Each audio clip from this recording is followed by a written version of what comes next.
Bonsoir à tous, bienvenue, nous sommes le jeudi 8 juin et aujourd'hui une minute de prière pour la paix était organisée au niveau mondial.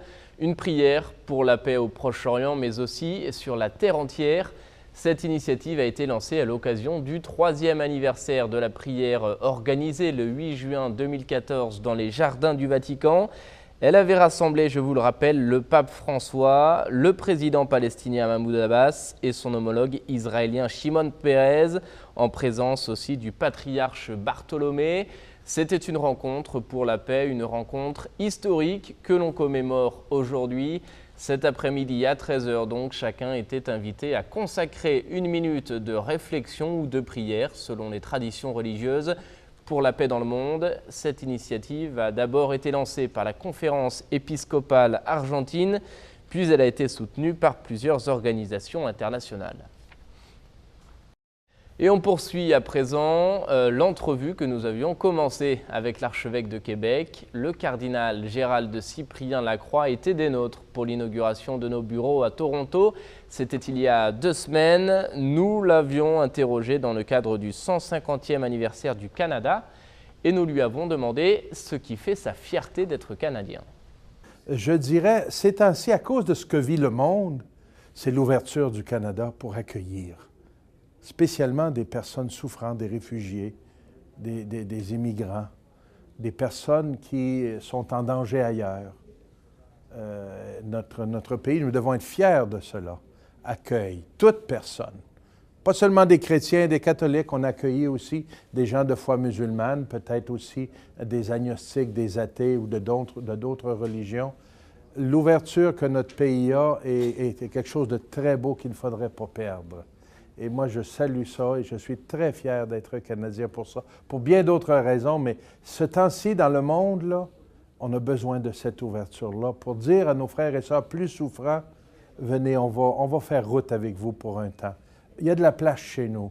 On est bien nantis, nous, on a pas mal tout ce qu'il nous faut. On a un grand pays, il y a des espaces, on a des ressources et on a un peuple qui est accueillant. Venez. Ça me rend très fier. Moi, je souhaite que le Canada puisse retrouver les valeurs qui ont fondé ce pays.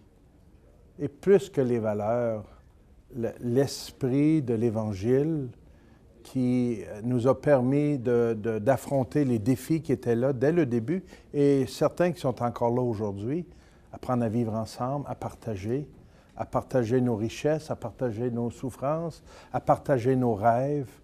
Et ça, c'est l'Évangile de Jésus-Christ qui nous le donne.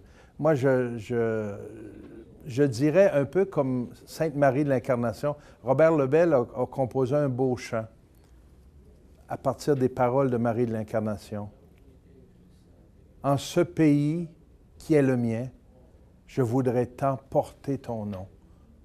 Moi, c'est mon rêve.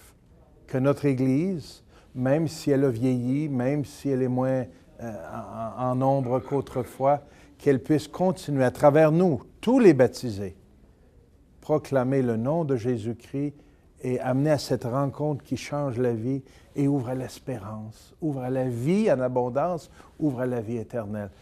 Notre pays, aujourd'hui, est une terre de mission, comme beaucoup d'autres pays de l'Occident.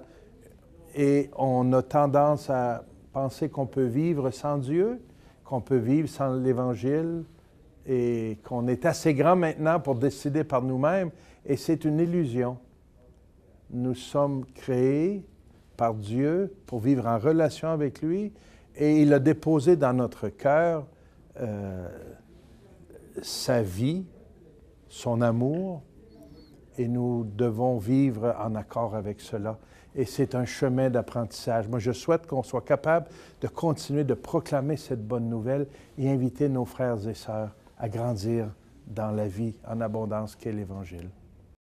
Voilà, c'est la fin de cette émission. Merci à vous de l'avoir suivi. Merci de votre fidélité. Je vous souhaite une agréable soirée. À bientôt.